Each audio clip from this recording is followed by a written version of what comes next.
Hello and welcome to Entrefan Project Management Tools.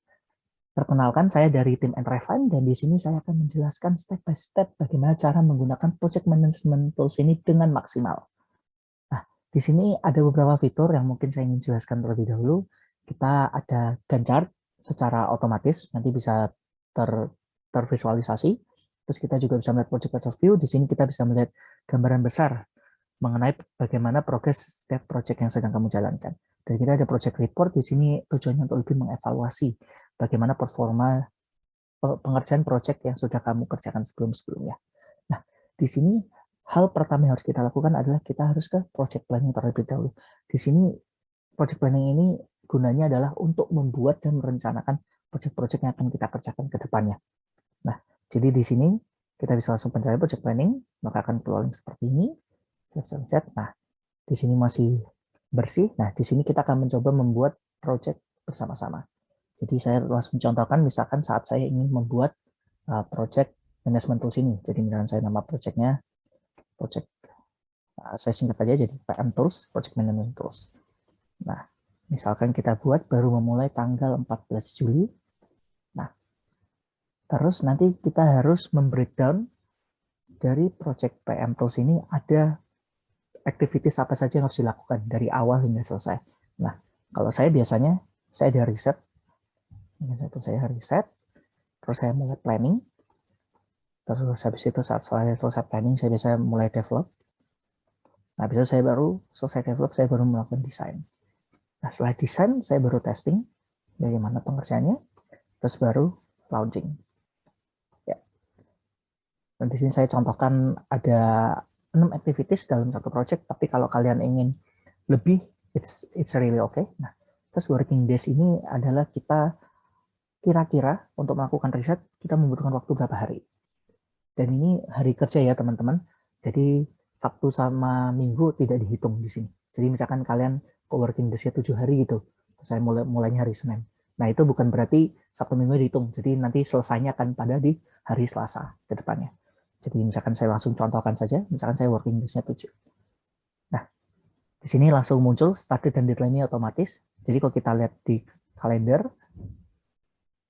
kalau di kalender kalau 14 sampai 7 sih kan 21. Cuman karena kita tidak menghitung weekend, maka dia langsung bisa terhitung sendiri dari sistem otomatis menjadi 22 Juli.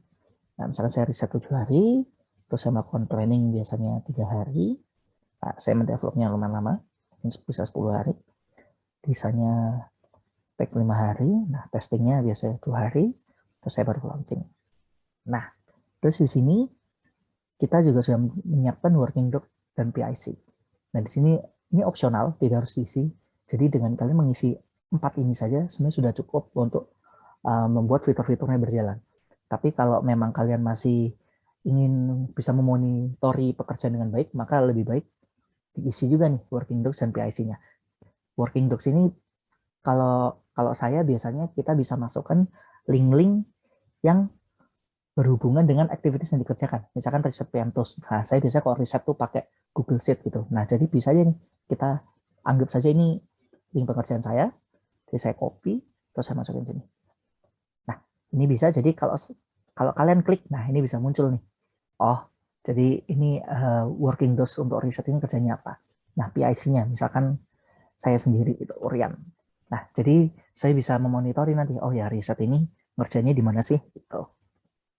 Nggak harus Google Sheet ya teman-teman, kita bisa juga pakai Google Docs, kita bisa pakai Google Drive, dan Google Slide, macam-macam. Nah, terus kalau planning, nah saya misalnya di Google Sheet, cuman anggap saja ini link-linknya, nggak apa-apa, kita copy paste saja. Nah, terus ini saya kasih nama tim saya, di sini Urian, misalkan ada Calvin, ada Michael, ada Bibi, ada Dimas, ada Verka. Nah, di sini contohnya. Nah, misalkan saya mau ada 2 nih. Nah, Entrefan sendiri punya produk social media analytics tools ya guys.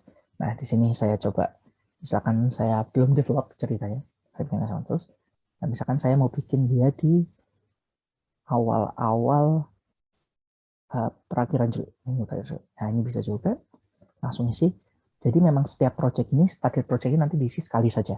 Yang lainnya nanti cukup dari working days karena dia akan menyambung satu dengan yang lain. Jadi kalau emang riset selesai, baru mulai ke planning, baru mulai ke develop. Nah, di sini kita bisa langsung, kurang lebih saya biasanya sama. Jadi saya kopas saja, aku nggak saya kopas saya dari awal sampai sini. Kita mencoba. Nah, setelah kalian selesai di sini, maka fitur-fitur baru mulai berjalan. Mungkin kalau kita ingin lihat awalnya Gantt chart-nya. Nah, oh ya, kalau misalkan ada gambarnya kegeser, teman-teman tinggal pindah sheet lagi, biasanya dia sudah bisa. Nah, di sini keluar nih, oh untuk PM Tools kita ada apa aja. Untuk SMA Tools kita ada apa aja, dan ini tanggalnya juga sudah sesuai. Jadi, tadi kalau nggak salah, riset itu saya set 7 hari, dan bener nih, dia ada 7 hari, 1, 2, nah, terus di sini seminggu 5 hari. Ya, jadi memang dari sistem sudah bisa melihat kalau Sabtu dan Minggu itu libur. Nah, kalau kita lihat di sini juga, ada beberapa warna nantinya, itu ada 3. Kalau biru ini planningnya, atau yang sedang on progress. Terus kalau ada yang warna coklat seperti ini, artinya weekend. Ini untuk memudahkan visualisasi kita saja. Terus nanti kalau misalkan aktivitas sudah selesai, dia akan berubah menjadi warna hijau. Nah, di sini kalian bisa masukkan banyak project, tidak masalah. Jadi ini saya sudah siapkan cukup banyak row. Dan ke kanannya pun juga sangat banyak. Jadi untuk mau planning seberapa jauh, it's really okay. Oke, nah itu mungkin dari gadget ini saja. Nah terus misalkan, nah ini project overview. Nah jadi dari sini kita bisa melihat nih, oh pekerjaan project-project yang sedang berjalan itu apa saja. Kita bisa lihat dari sini. Nah kalau kita lihat di sebelah kiri, kita bisa planningnya nih. Oh ternyata PM Tools kerjanya itu 28 hari kerja. Start projectnya yang PM Tools 14, saya 22. Nah yang kanan ini nanti based on actual ya. Nah kalau kita lihat di sini, oh ini kenapa progresnya 29%? Karena tudisnya hari ininya anggap aja 25 Juli, tapi nanti kita ubah dulu jadi tanggal yang sama, 14 hari. Nanti ini akan rumus, jadi akan aman ya teman-teman. Jadi ini akan bergerak secara sendiri, cuman untuk menjelaskan fitur ini saya nanti akan mencoba mengubah tanggal ya. Nah, jadi ini 0% semua, karena memang baru hari pertama. Untuk yang riset, ini kita juga tahu stage-nya sekarang gimana, riset kalau ini belum mulai, karena emang kita setnya tadi 25 Juli. Nah, ini kita nanti ada beberapa status. Nah, kan kita kalau ke daily task. Nah, daily task ini adalah halaman yang akan kamu pakai setiap harinya sebenarnya. Nah, jadi di sini kita menjelaskan bagaimana update-update dari pekerjaan yang sudah kita planning. Nah, mungkin karena saya cuma satu ya tadi bikin projectnya, jadi kelihatan nih, oh ternyata hari ini harus melakukan riset untuk PM Tools. Biasanya siapa, working notes berapa, di sini juga bisa dipencet. Nah, ini kita juga bisa tahu, oh startnya 14 Juli, deadline-nya 22 Juli. Nah, mungkin saya akan menjelaskan bagaimana cara inputnya ya. Jadi, misalkan kita coba lompat ke tanggal 22 misalkan. Saat dia deadline. Jadi anggap hari sudah berlalu. Nah, di saat dia sudah mencapai deadline, maka statusnya akan berubah menjadi set finishes or new deadline. Nah, di sini maksudnya apa? Jadi kamu harus mencoba mengupdate bagaimana status dari pekerjaan ini. Apakah sesuai target tanggal 22 Juli selesai, atau bahkan bisa lebih cepat, atau ternyata belum selesai dan kalian harus mengestimasi kapan kira-kira harus selesai. Nah, saya mungkin kasih kasus pertama dulu, bagaimana kalau kira-kira belum selesai ya. Misalkan, oh ini udah lulus, wah ternyata masih terlambat nih. Nah, misalkan mungkin selesainya bisa hari Selasa minggu depan gitu. Nah, nggak apa-apa. Kita take tanggal 26, lalu kita checklist. Nah, di sini untuk mengurangi human error, takutnya kepencet, karena kalau kalian checklist ini, dia akan menginput data. Jadi kita kasih warning, jadi nanti kalau keluar seperti ini, nggak apa-apa, oke aja. Nah, nanti dia akan terupdate. Nah, seperti ini. Nah, sini kita kelihatan, oh ternyata riset PM Tools ini, tadi kan 22 Juli, sekarang berubah menjadi 26 Juli dengan status delay. Jadi kita bisa tahu, oh ternyata aktivitas ini memang terlambat.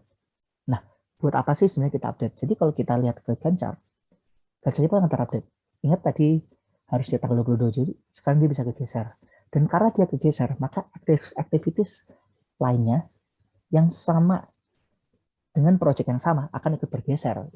Kita yang planningnya awalnya mulainya hari Senin, jadi bergeser jadi hari Rabu, tapi dia working day tetap sama 3.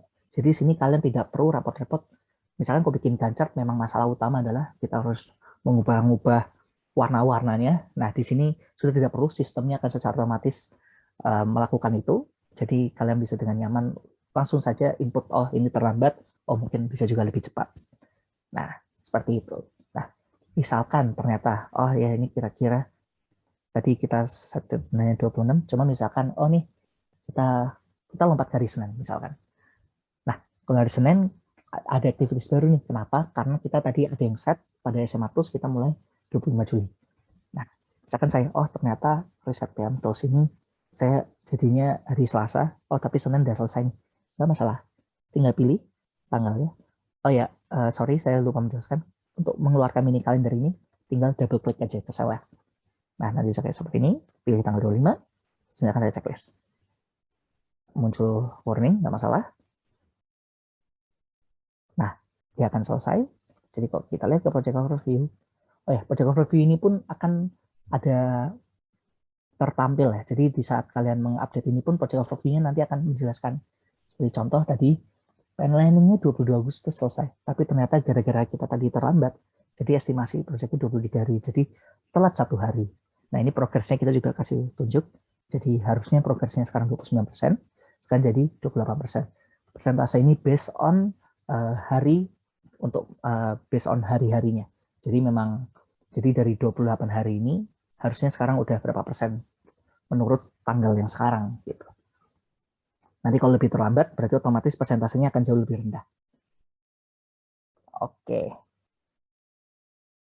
Nah, terus kalau kita lihat ke Gantt, nanti dia akan berubah lagi nih. Ah, tadi di tanggal 26 sekarang pindah ke tanggal 25 dan semuanya akan bergeser lagi ke kiri gitu.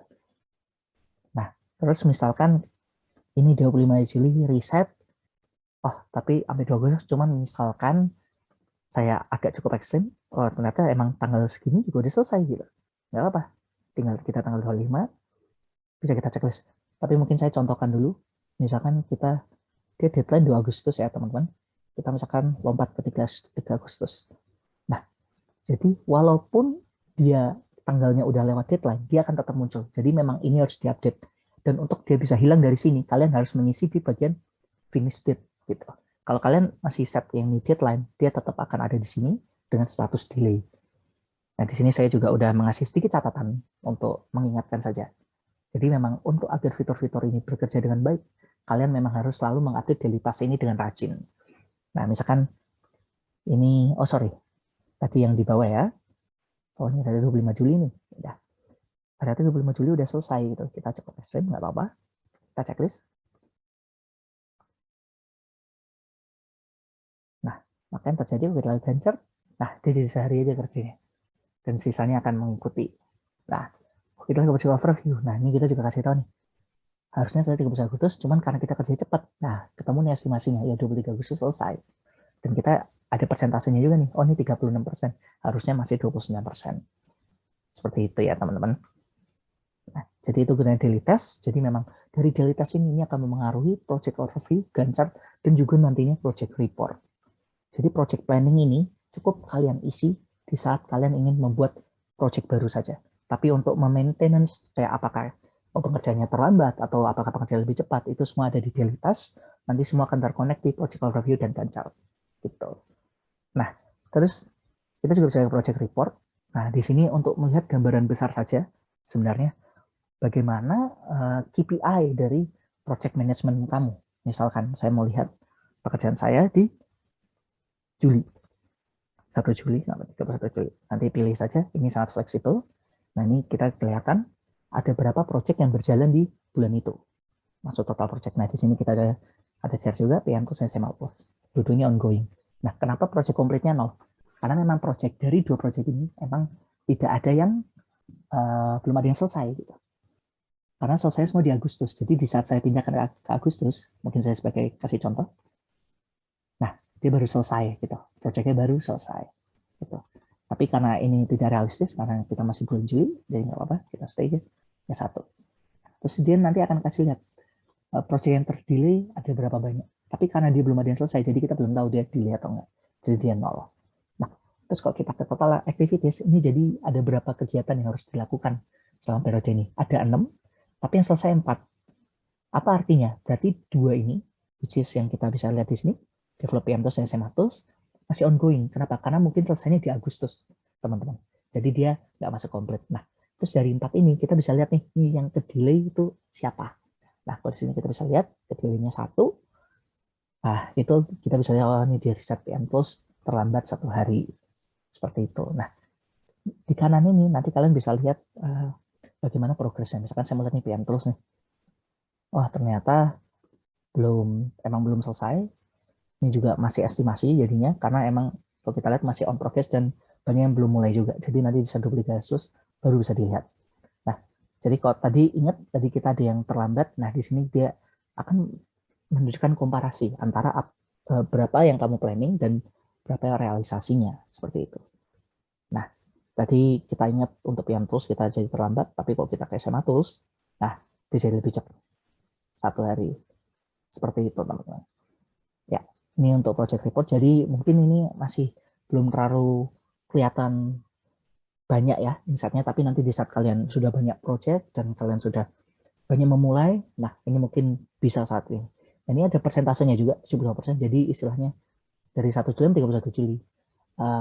Aktivitas kalian yang selesai tepat waktu itu cuma 75%. Karena dari 4 ini ya, terus 1 kena delay gitu. Jadi yang persentasenya based on number of activities-nya. Nah, jadi itu saja dari fitur-fitur Personalized Tools. Nah, mungkin kalau kalian nanti ada pertanyaan lebih, atau ada kalian pengen adjust sedikit nih, it's okay banget, boleh langsung saja kontak ke WhatsApp, atau Instagram kita juga bisa, di entrefine.id, atau kalian juga bisa email ke entrefine@gmail.com. Nah, terus mungkin kalian kalau ingin juga ada cheat sheet-nya ya, gimana sih cara ngerjainnya. Nah, kita juga sudah ada bisa muncul di sini, jadi bisa read guideline. Jadi saya kasih contoh juga, jadi kalian bisa buka guideline. Di sini saya juga sudah menjelaskan, sebenarnya apa yang saya jelaskan di sini, tapi ini step by step dengan rapi. Jadi misalkan kalian mau lihat, oh ini Gantt gimana sih caranya. Nah, ini kalau tinggal pencet saja, langsung ke Gantt. Nah, saya menjelaskan nanti setiap ininya ada apa saja, apa perbedaannya masing-masing, jadi semua fiturnya nanti ada di sini. Dan ada contoh-contoh dan penjelasan yang lebih rapi. Nah, untuk kontak-kontaknya yang tadi saya sebutkan, saya juga sudah taruh juga di slide paling bawah. Nah, jadi segitu saja dari saya. Terima kasih dan semoga kalian bisa menggunakan tools ini dengan maksimal dan semoga tools ini bisa membantu project management kalian semua. Terima kasih.